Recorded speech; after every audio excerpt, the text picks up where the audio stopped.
پس از من یاد یک انسان همیشه با تو خواهد بود.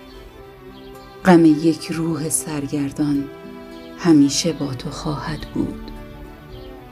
اتاق پاک قلبت مال من شاید نبود، اما پس از من یاد یک مهمان همیشه با تو خواهد بود.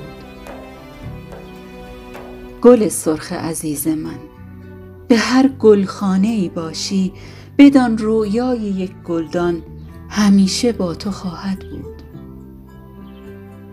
تو دستم را نوازش کرده بودی، بعد از این حتما تب یک عشق بی پایان همیشه با تو خواهد بود.